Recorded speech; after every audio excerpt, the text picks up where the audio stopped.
Donc, il y a encore des personnes qui viennent de se connecter. Est-ce que tout le monde m'entend? Qui viennent de se connecter, c'est bon? Je vais juste vous demander de couper les micros, s'il vous plaît, pour éviter d'avoir des bruits parasites.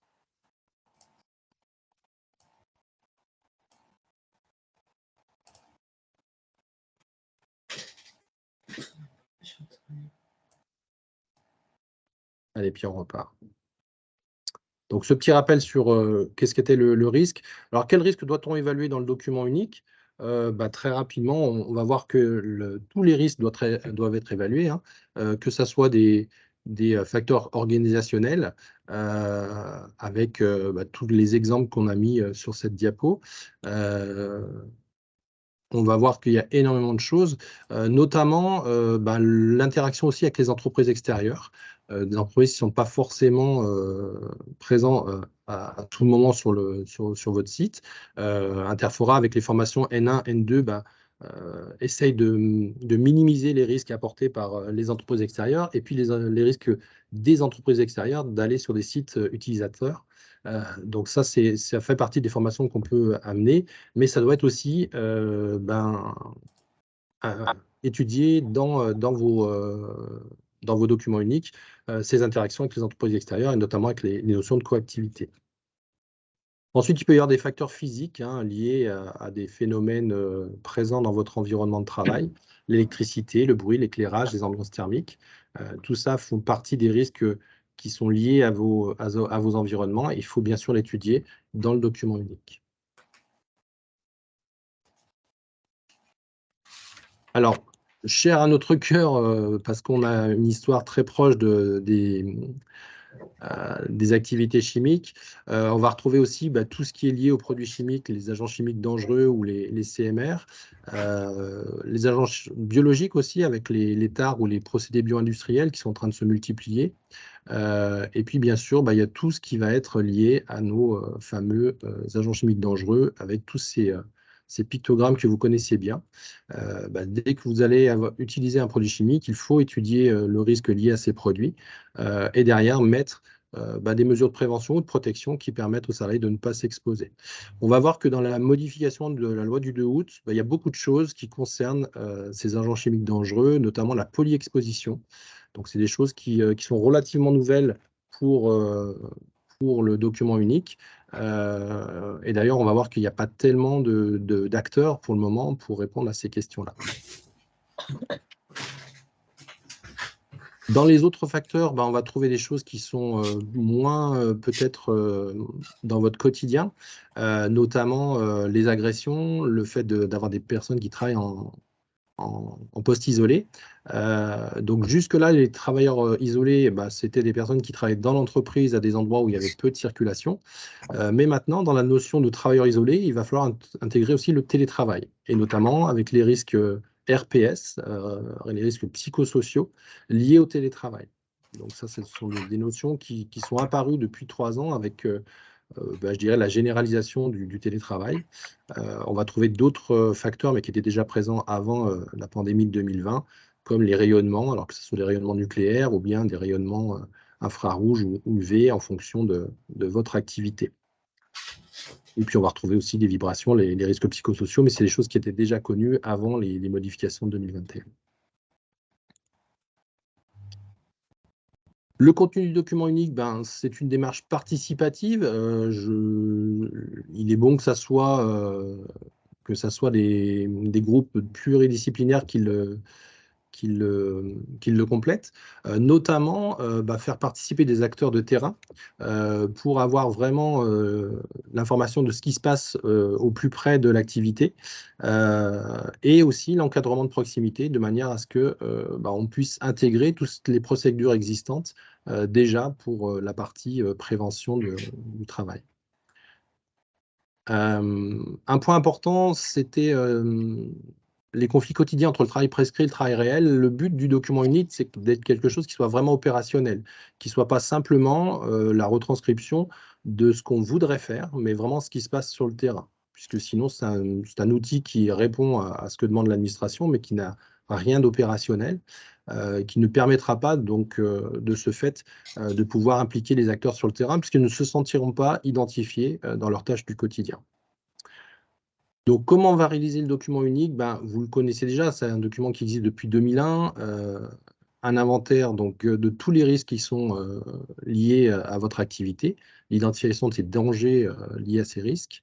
Et puis derrière, on va coter les risques selon deux critères, la gravité et la fréquence. En fonction de ça, ben, ça nous donne un risque pondéré sur lequel on va pouvoir appliquer des mesures de prévention ou de protection. Alors, le document unique, il est rédigé par unité de travail homogène, c'est-à-dire qu'on va coter les risques d'un groupe de travailleurs qui sont exposés au même danger, au même risque. Bien évidemment, un comptable n'est pas exposé au même risque qu'un opérateur de fabrication. Donc, l'idée, c'est de travailler sur des unités de travail homogènes de manière à bien segmenter l'entreprise sur ces différentes unités. Donc, on tombe sur une grille de cotation qui ressemble souvent à ça. On va définir ce qu'est le risque acceptable avec cette couleur verte, le risque inacceptable avec la couleur rouge, où on va retrouver les cotations les plus importantes. Et puis, on a une zone frontière entre ces deux zones où on va pouvoir mettre des moyens, mais plutôt sur le moyen terme, le rouge étant réservé aux actions prioritaires. Et puis, pour le vert, on estime que le risque est acceptable. Donc, sans négliger ce risque, on va mettre beaucoup moins d'actions dessus puisqu'on l'a rendu acceptable, soit en réduisant la fréquence d'apparition, soit en réduisant la gravité du dommage. Alors, cette grille, elle a deux lectures, hein. Ça peut être le risque brut au moment où on a coté le risque sans tenir compte des moyens de prévention et de protection, ou ça peut être la grille finale une fois qu'on a appliqué ces moyens et on a donc un risque résiduaire qui doit être le plus souvent possible compris dans les risques acceptables dans notre pavé vert. Une fois que cet inventaire est fait, si tous les risques sont acceptables, circuler, il n'y a plus rien à voir. Ça veut dire qu'en fait, jusqu'à la prochaine mise à jour, vous n'avez quasiment rien à faire. Pour les risques identifiés qui sont non faibles, vous allez devoir mettre un plan d'action. Donc pour certaines entreprises, ça va s'appeler le PAPRI Pact. Pour d'autres, ce sera simplement un plan d'action. Ça dépend de la taille de votre entreprise. Et on y reviendra tout à l'heure avec les modifications de la loi de 2021.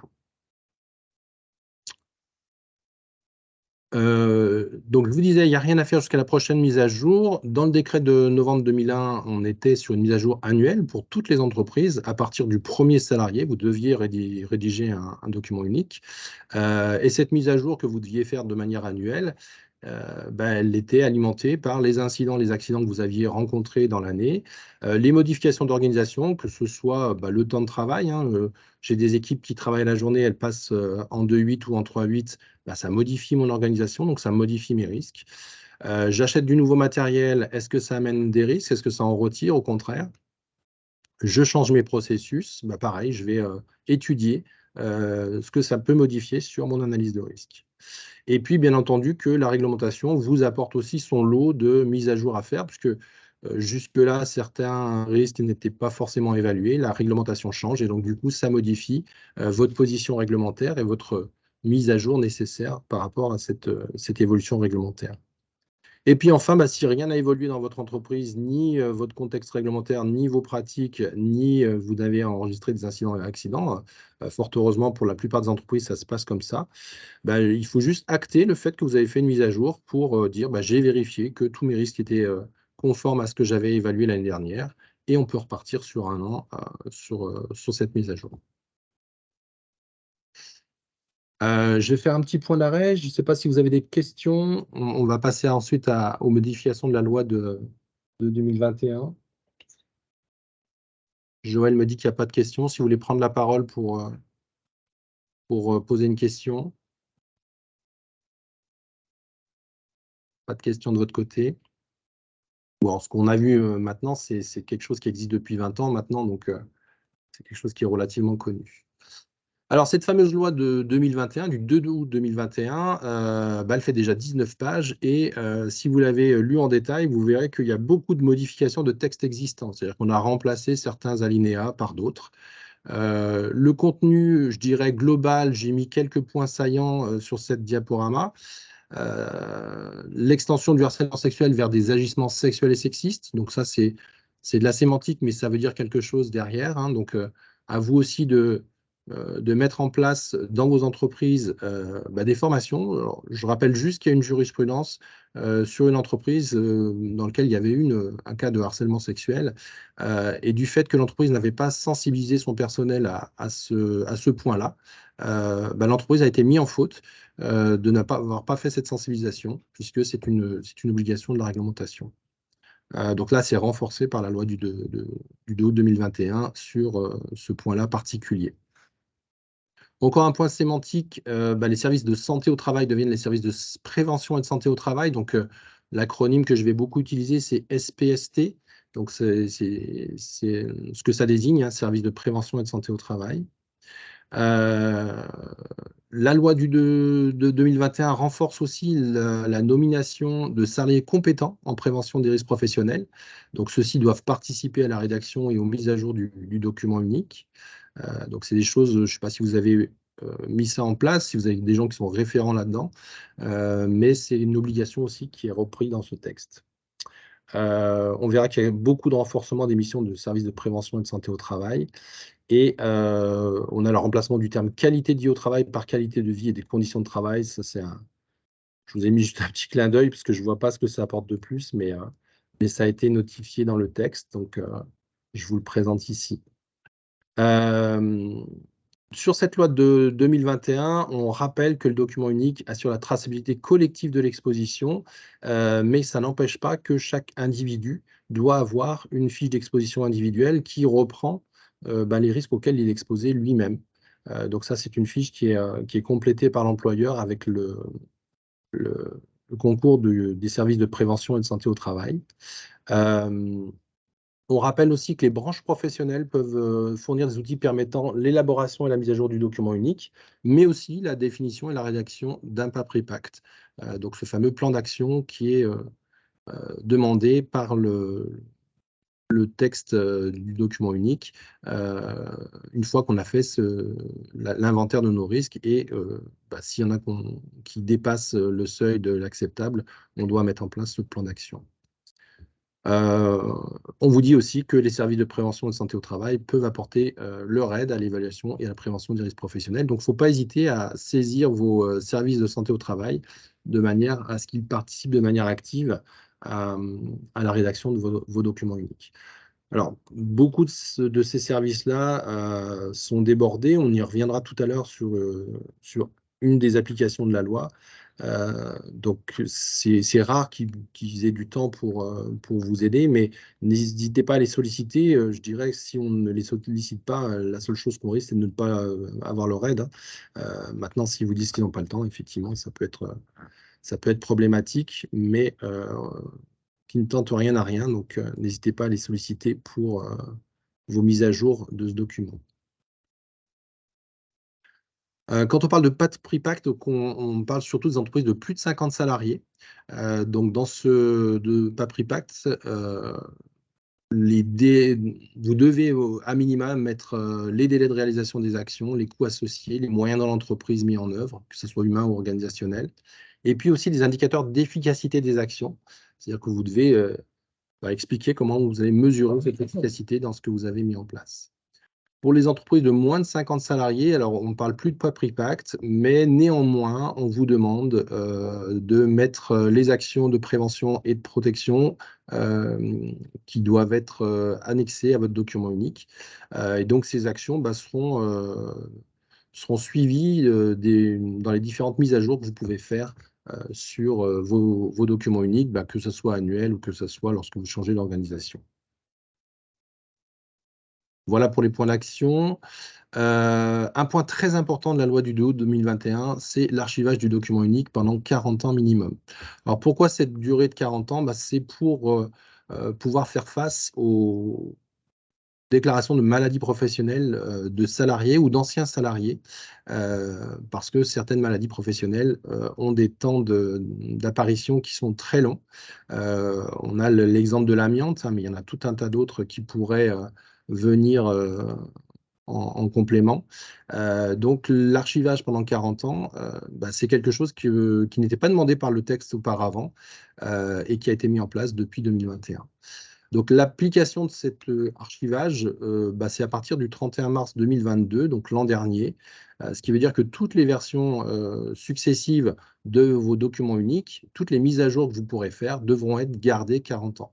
Pourquoi? Parce que dans 10 ans, 20 ans, une personne qui tombe malade à cause de son exposition professionnelle peut vous demander le document unique de la période où il a travaillé chez vous, dans votre entreprise. Et ce document doit être mis à la disposition des salariés, des anciens salariés, notamment pour les maladies professionnelles, mais aussi des instances liées à la santé au travail, que ce soit vos CSE, vos CSSCT, les services de prévention et de santé au travail, mais aussi l'inspection du travail. Donc là, il y a vraiment une modification d'organisation qui va être nécessaire pour pouvoir mettre à disposition ces fameux documents uniques sur une durée qui est extrêmement longue. Ça veut dire aussi qu'on doit prévoir les moyens techniques pour pouvoir assurer cette conservation de données. Donc, vérifier que, notamment, si vous avez un stockage informatique, que vous avez la possibilité de conserver ces données-là avec probablement des sauvegardes et des redondances pour ne pas perdre ces données au cas où vous seriez victime d'une cyberattaque ou d'un problème informatique qui pourrait endommager vos serveurs, par exemple. Alors, le législateur a prévu aussi un point important, c'est le dépôt dématérialisé des documents uniques. Donc, le délai, c'est au 1er juillet 2023 pour les entreprises de plus de 150 salariés et à partir du 1er juillet 2024 pour les entreprises de moins de 150 salariés. Alors, ces plateformes, elles n'existent pas encore, hein, elles sont gérées a priori par les branches professionnelles. Et pour les branches qui n'auraient pas réalisé cette mise en place d'une sauvegarde des données du document unique, le législateur prévoit la mise en place par la caisse de dépôt et consignation d'un serveur qui pourrait stocker ces données-là. Alors, qu'est-ce que ça implique? Ça implique que tout le monde devra déposer son document unique sur ces plateformes-là. Vous allez me dire, pas de souci, ça nous permettra de sauvegarder des données, mais pour ceux qui auraient soit pas réalisé le document, soit pas mis à jour le document, ça donne une trace de vos différentes mises à jour. Donc, ça permet aussi à l'administration de vérifier que vous faites le boulot comme il faut. Donc, ça va être un vrai changement pour les personnes qui ne se sont pas encore saisies de ce document ou qui ne le font pas vivre d'une manière efficace, parce que derrière, il y aura un moyen de contrôle. Jusque-là, l'inspection du travail pouvait contrôler en réalisant des inspections ou en vous demandant des documents. Là, ils posséderont un outil qui leur permettra de vérifier que vous avez déposé votre document ou pas. Bon, voilà pour la partie dématérialisée. On y reviendra peut-être si vous avez des questions.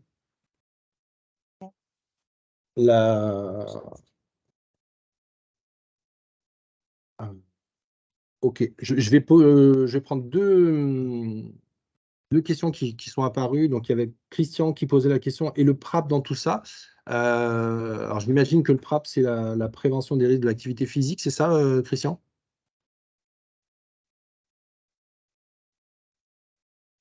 On a perdu Christian. Non, non, oui, c'est bien ça. C'est bien ça. Le PRAP, c'est une action de prévention hein, qui limite justement les risques d'apparition de troubles musculo-squelettiques. Donc, ça peut être une réponse, notamment si on a un document unique qui met en lumière le risque d'apparition de TMS, former les gens pour permettre de limiter l'apparition de ces troubles musculo-squelettiques. Donc, ça peut être des formations gesté-posture, ça peut être des formations PRAP, effectivement, en fonction de quel risque on a identifié dans l'activité. C'est aussi l'application directe du Je suis désolé, Christian, on t'entend très mal. Alors, je tutoie Christian parce que Christian est formateur chez nous, donc je n'aurai pas autant d'intimité avec les autres participants. Je préfère que tu l'écrives sur le clavier parce qu'on ne t'entend pas très bien, Christian. Je suis désolé. Sandrine posait le cadre juridique de la fiche d'exposition. Alors, la fiche d'exposition, c'est une fiche individuelle d'exposition qui suit toute la vie du salarié.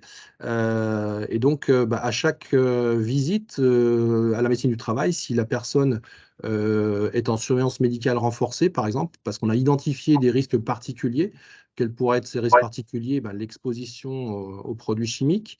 Ça pourrait être aussi l'exposition aux risques électriques, aux vibrations. Tout ça doit être tracé dans la fiche individuelle d'exposition, de manière à pouvoir, sur une carrière, retracer toutes les expositions qui ont été rencontrées par le salarié. Et si jamais on a un problème de maladie professionnelle qui apparaît après plusieurs années d'activité, on peut retracer le parcours de la personne et savoir à quel risque il a été exposé. Je croyais que les fiches d'exposition avaient été supprimées avec la pénibilité. Alors, il y a encore des fiches d'exposition qui perdurent pour la partie risque chimique. Dans quel cadre? Dans le cadre de quoi? Notamment pour l'exposition au CMR et dans le cadre des maladies professionnelles. Mais Je on pourra. croyais qu'elles avaient été justement supprimées, parce que les facteurs risques chimiques de la pénibilité ne reprennent pas forcément ces facteurs-là. Alors, c'est quelque chose qui est extrêmement mouvant. Je pense qu'on pourra y revenir ensemble, Sandrine, si vous le souhaitez. Parce que c'est des choses qui évoluent, je dirais, sans cesse. Pas plus tard que le mois dernier, on remet sur la table ces principes de pénibilité. Euh, alors, la fiche d'exposition, on y reviendra, et je pourrais peut-être en répondre en privé là-dessus. Ça vous permettra de faire le point avec nous. Mais de toute manière, il faut que la médecine du travail trace cette exposition, notamment pour l'apparition de maladies professionnelles dans le futur. Mais je garde votre question, Sandrine, et puis on essaiera d'y répondre par ailleurs sur ce point particulier. Benjamin posait la question, est-ce qu'il y a une sanction automatique sur l'absence de dépôt du document unique sur les plateformes dématérialisées? Alors, à ce jour, c'est pas prévu, Benjamin. Mais néanmoins, je pense que l'automatisation sera pas réellement réalisée. Toutes ces plateformes sont encore à construire, elles n'existent pas pour le moment. J'imagine que dans les premières années, on n'aura pas ce genre de sanctions-là. Maintenant, l'administration possède un outil qui lui permet de pouvoir vérifier que vous avez bien réalisé votre document unique et réalisé les mises à jour qui s'imposent à vous.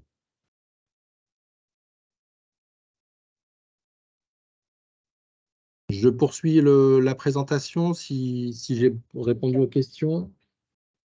OK. Alors, la loi du 2 août 2021 entraîne aussi une étude qui est à réaliser sur la polyexposition, notamment la polyexposition aux agents chimiques. Donc ça, c'est un article qui a été modifié dans le Code du travail. Le but, ça va être de vérifier que, une fois que vous avez réalisé votre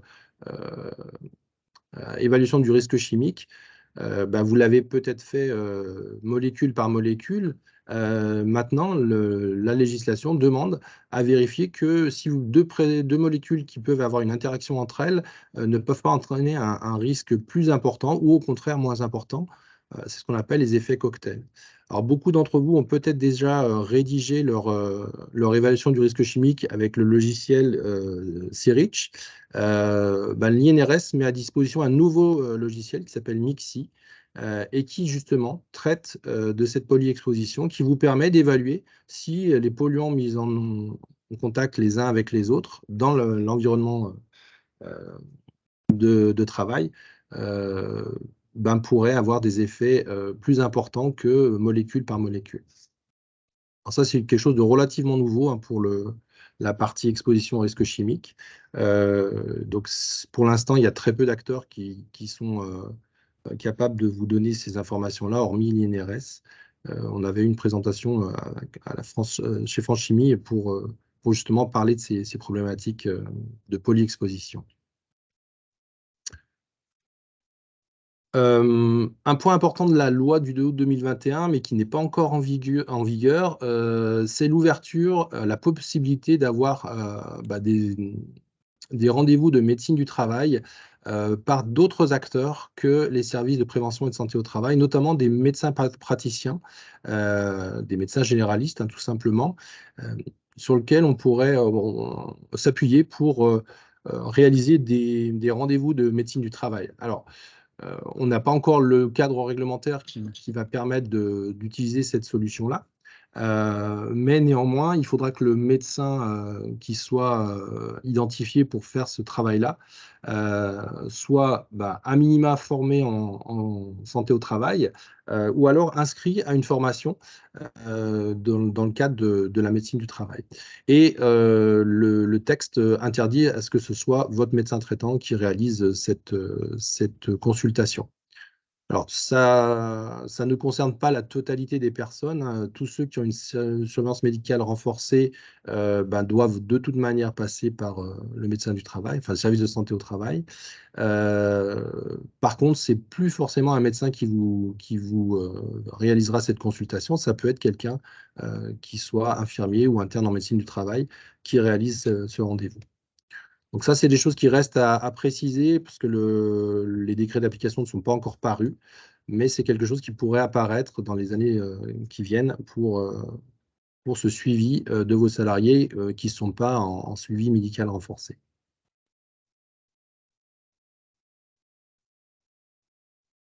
Autre nouveauté de la loi du 2 août 2021, le passeport prévention. Alors, le but du législateur, c'est de pouvoir regrouper dans un document toutes les formations qu'ont pu suivre vos salariés, de manière à pouvoir vérifier plus facilement quelles sont leurs aptitudes à réaliser certaines activités.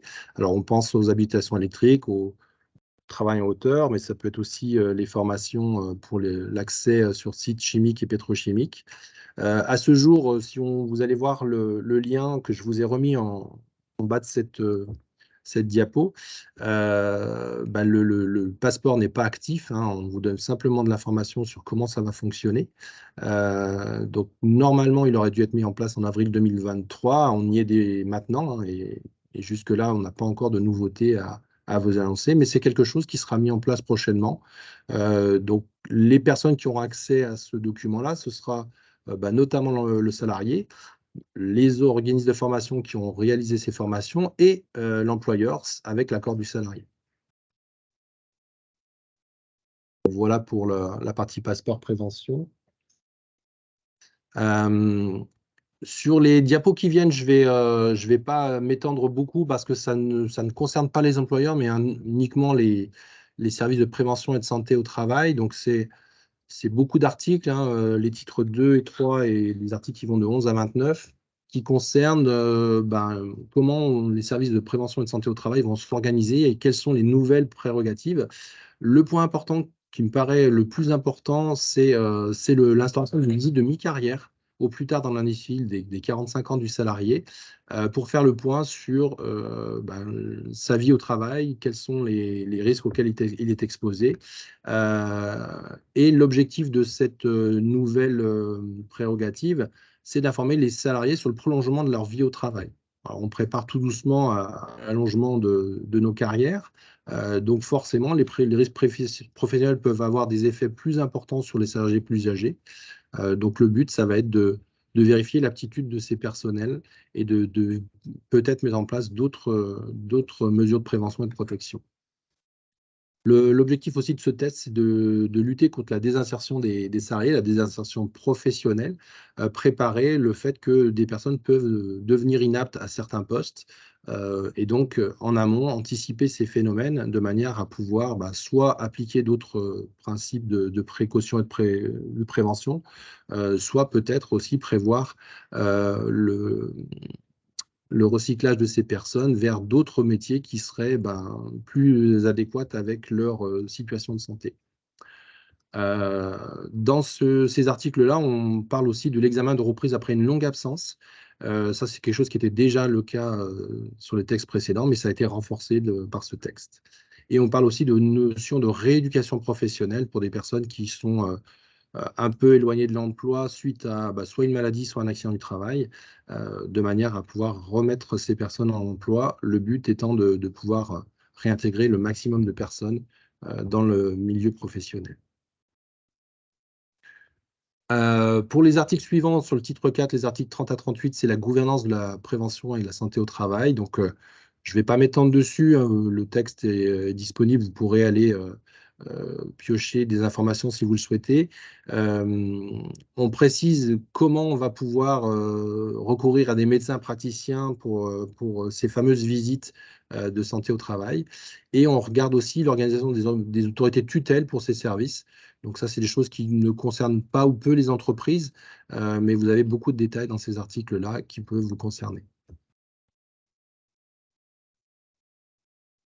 Dans ce nouveau texte, on parle aussi de comment on va former les entités représentatives du personnel, notamment les CSE et les CSSCT.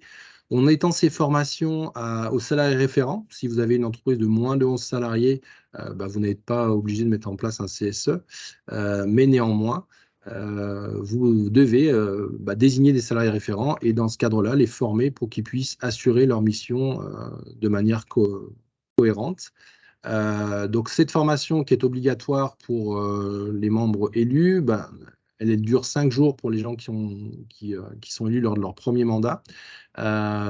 Et puis, pour ceux qui sont aussi membres d'une CSSCT. Si ces personnes-là sont dans le cadre d'un renouvellement de mandat, on a uniquement 3 jours de formation, hormis pour la CSSCT où on reste sur 5 jours.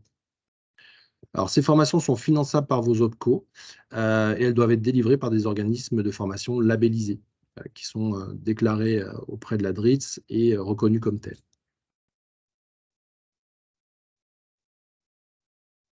On va passer aux modifications concrètes. Je ne sais pas s'il y a de nouvelles questions qui se sont présentées. Joël? Non. Pas de nouvelles questions. Je vous laisse un petit moment pour les poser directement si vous avez des questions. Non. Alors, on continue. Donc, les modifications concrètes pour votre document unique et pour les entreprises de moins de 11 salariés, une des applications les plus notables pour les petites entreprises de moins de 11 salariés, c'est que la mise à jour de votre document unique n'est plus obligatoire de manière annuelle, mais uniquement quand vous avez des modifications de risque dans votre entreprise. Alors, ça permet aux petites entreprises d'éviter ce travail, je dirais, fastidieux de mise à jour qui était souvent non fait ou mal fait parce que ça demande quand même pas mal de temps pour mettre à jour un document unique. Et malheureusement, les ressources sont parfois manquantes sur des petites structures. Donc, le législateur a voulu tenir compte de ce cas-là. Donc, pour les petites entreprises de moins de 11 salariés, la mise à jour annuelle n'est plus obligatoire. Par contre, elle est obligatoire sur tout changement de risque dans l'entreprise.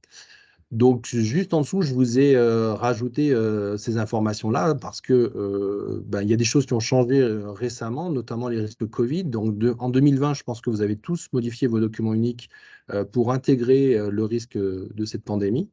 On demande aussi à mettre à jour les documents uniques sur les risques psychosociaux, dont ceux liés au télétravail. Jusque-là, les risques psychosociaux étaient parfois absents des documents uniques. Donc, c'est bien de rappeler, ça fait partie aussi des risques professionnels. Et puis, la nouveauté de août 2021, c'est la polyexposition aux agents chimiques dangereux. Notamment, si vous êtes concerné par cette polyexposition, même si vous avez une entreprise de moins de 11 salariés, il faudra intégrer ce risque-là dans vos documents uniques. Alors, on a une question de Aurélie sur les formations qui sont obligatoires à partir de 11 salariés. Alors non, Aurélie, à partir de 11 salariés, on est obligé de mettre en place un CSE. Donc, une fois qu'on a mis en place le CSE, les membres du CSE doivent être formés. Donc, il y a cette obligation-là qui commence à partir de 11 salariés. Par contre, pour toutes les entreprises, vous devez déclarer un référent en prévention des risques professionnels. Et donc, cette personne-là, même malgré le fait qu'elle ne soit pas élue et qu'elle ne fasse pas partie du CSE, elle aussi doit être formée. Donc, ça fait partie de ces obligations de de l'employeur de former les personnes qui sont chargées du suivi de la prévention des risques professionnels. Alors, pour les petites entreprises de 11 salariés, ça peut très bien être l'employeur lui-même, hein, le dirigeant de l'entreprise, mais néanmoins, il faut aussi que cette personne soit à même de pouvoir répondre aux exigences de prévention. Une des nouveautés de la loi, c'est donc l'archivage du document unique sur 40 ans. Donc, ça vous demande dans les entreprises de mettre en place un processus de stockage et de mise à jour, enfin, et de mise à disposition sécurisée, puisque ces données-là, elles devront être conservées, que ce soit de manière physique sur un serveur dans vos entreprises ou que ce soit sur une des plateformes qui va être mise en place par vos branches professionnelles ou l'administration. Ça ne vous dispense pas d'en conserver une copie. On a tous connu, enfin, je ne sais pas si vous vous souvenez, d'un serveur qui avait subi un incendie chez un fournisseur d'accès du côté de Strasbourg. Certaines données ont été perdues définitivement. Donc, ça veut dire que même si vous mettez ces données-là sur un serveur distant, il faut que vous puissiez vous assurer qu'il y a des redondances de sauvegarde de manière à ne pas perdre ces documents, puisque l'obligation, elle est sur le résultat et non pas sur les moyens. Donc, vous ne pourrez pas vous abriter derrière un incendie de serveur pour expliquer pourquoi votre document n'a pas été sauvegardé. Donc, ça, c'est la partie sauvegarde. Et puis, sur ces documents qui doivent être à la disposition des salariés, des ex-salariés et puis d'autres personnes, il faut assurer une procédure de mise à disposition de ces documents. Donc, pour toutes ces personnes qui doivent être alors, elles ne sont pas destinataires, vous n'êtes pas obligé de les envoyer, encore que sur certains services, vous êtes obligé d'envoyer vos mises à jour de documents uniques, mais elles doivent pouvoir les connaître. Alors, les salariés, bien entendu, hein, parce que vous avez une obligation d'information sur les risques de votre entreprise. Les ex-salariés, ça peut être dans le cadre de déclaration de dossiers de maladie professionnelle, par exemple. Et puis, vous devez aussi transférer ces informations aux instances représentatives du personnel que sont le CSE ou la CSSCT.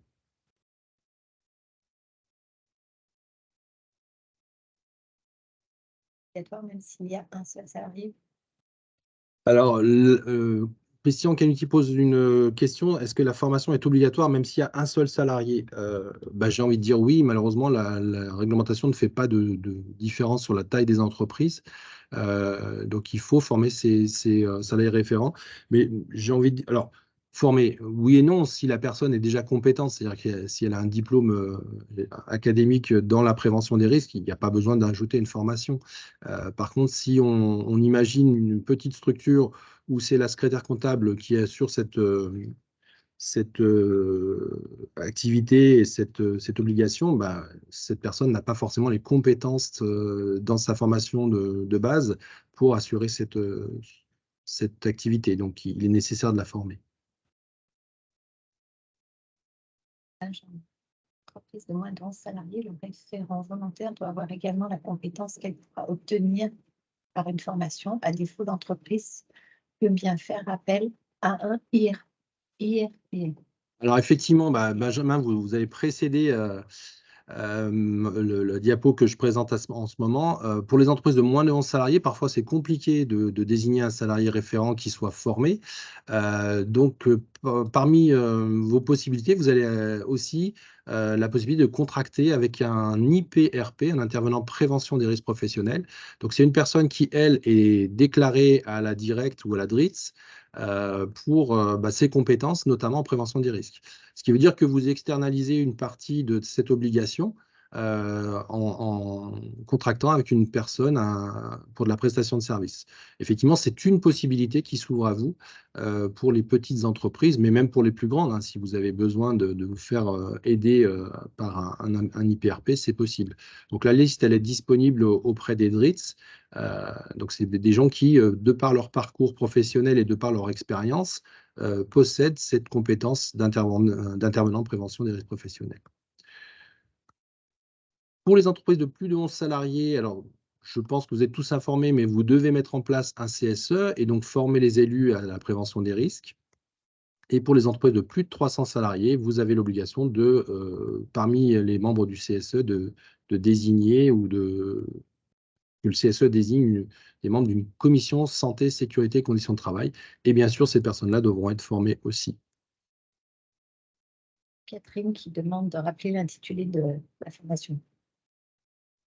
Alors Catherine, je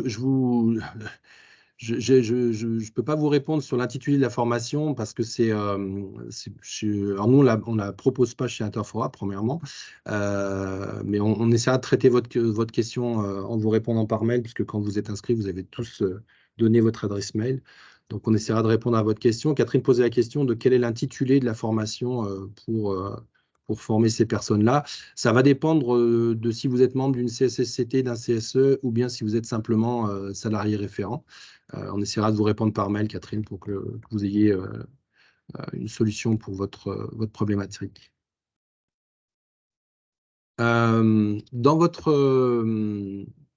Dans votre mise à jour des documents uniques, on a parlé tout à l'heure, il y a un plan d'action de prévention à mettre en place. Donc, on a parlé du PAPRI Pacte avec tout ce qu'il y avait à mettre en place dans ce PAPRI Pacte. Donc, pour les entreprises de plus de 50 salariés, vous avez ce PAPRI Pacte à réaliser. Pour les entreprises de moins de 50 salariés, ce plan d'action il doit être présent dans votre document unique et ses mises à jour successives. Donc, ça veut dire qu'il est aussi dans le document archivé 40 ans. Ce qui veut dire qu'on pourra tracer l'efficacité et puis la réalisation effective de vos actions au fur et à mesure dans le temps. Donc, c'est des points importants parce que maintenant, l'administration, à partir de 2024, aura toute matière pour pouvoir contrôler votre activité sur la prévention des risques dans ces fameux plans d'action ou ces PAPRI Pacte.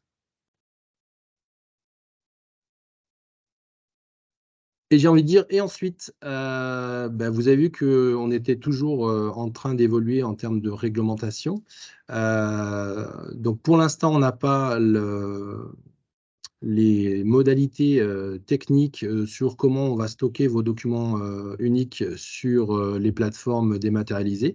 Donc ça, ce sera organisé par branche professionnelle. Je pense qu'il faut vous rapprocher de vos branches pour vérifier qu'ils sont bien en train de travailler là-dessus.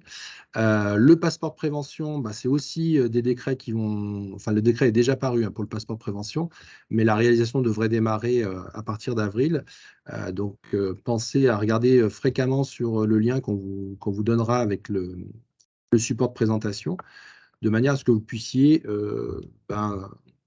agir sur ces passeports prévention et pouvoir informer vos salariés aussi.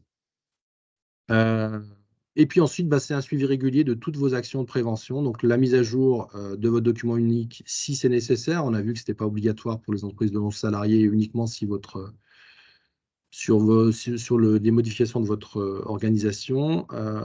Bien travailler sur les plans d'action de votre document unique ou votre PAPRI Pacte. Assurer un suivi médical, que ça soit le suivi médical renforcé avec les services de prévention et de santé au travail ou une visite simple chez un médecin praticien une fois que ces modalités seront mises en place. Et puis, tout ça, ça peut être, je dirais, suivi dans un système de management de la sécurité. Et je vous invite à vous rapprocher peut-être du MAS Rhône-Alpes, qui est un des systèmes de management qui permet aux petites entreprises de pouvoir, et aux plus grandes, parce qu'il y a aussi des grandes entreprises qui sont masées, de pouvoir assurer ce suivi de leur système de management. Voilà pour... je vois que ma diapo est un petit peu... on a des images qui se sont collées au milieu. Je voulais juste vérifier avec vous que vous aviez peut-être d'autres questions. Je sais pas, Joël, est-ce qu'il y a eu d'autres questions entre-temps? Non, Pas d'autres questions. Il y a Aurélie et une autre personne, mais je ne vois pas qui c'est, parce que ce sont des chiffres qui souhaiteraient également avoir l'intitulé de la formation. D'accord. Par contre, la personne qui a les chiffres 367, il faudrait qu'elle nous donne son adresse mail parce que je ne l'ai pas lu. Alors, il y a quelqu'un qui est identifié sur son adresse, sur son adresse IP, je pense. Donc, ça pourrait être intéressant qu'elle se désigne ou qu'elle nous donne son mail. Alors, peut-être en message privé.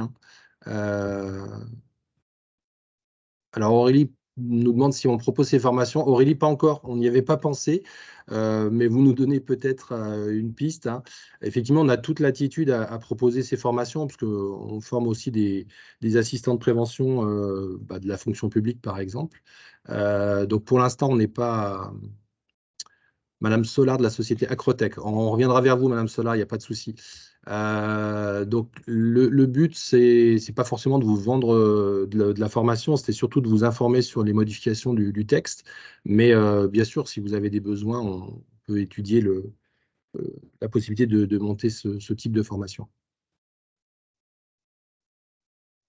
On arrive quasiment au bout de notre webinaire. Il est 12h05. Je ne sais pas si vous avez des questions que vous pouvez poser encore dans le chat ou si c'est tout bon pour vous. Alors, juste pour terminer, on vous enverra bien entendu la vidéo qu'on a enregistrée sur ce webinaire. On vous transmettra aussi le support de formation avec les différents liens qu'on a pu mettre sur les diapos. Ça vous permettra d'aller peut-être aller chercher un peu plus d'informations. Et puis, pour toutes les questions qui ont été posées sur lesquelles on n'a pas pu répondre en direct, on reviendra vers vous pour pouvoir y répondre. Je vois que certains se déconnectent déjà. Merci d'avoir été présents, en tout cas, si nombreux. Et puis, on essaiera, au fur et à mesure de l'année, de vous proposer d'autres sessions de webinaires qui vous permettront de vous tenir à jour sur l'actualité de votre prévention et de votre protection. Merci à tous. Je reste connecté s'il y en a qui veulent poser quelques questions encore. Et puis, sinon, je vous dis, je vous souhaite une bonne journée et à très bientôt. J'en profite pour ceux qui sont encore connectés. On vous mettra aussi un lien sur notre prochain événement qui sera plutôt un vie ma vie de stagiaire, c'est-à-dire qu'on va vous faire vivre une expérience de stagiaire pour une petite matinée. Donc, on vous proposera ça dans un prochain emailing le 23 juin, où on vous présentera justement ce que les stagiaires vivent. Alors, ce sera des petits ateliers d'1 heure, de manière à vous mettre dans la peau d'un stagiaire et que vous voyez ce que vos stagiaires vivent chez nous.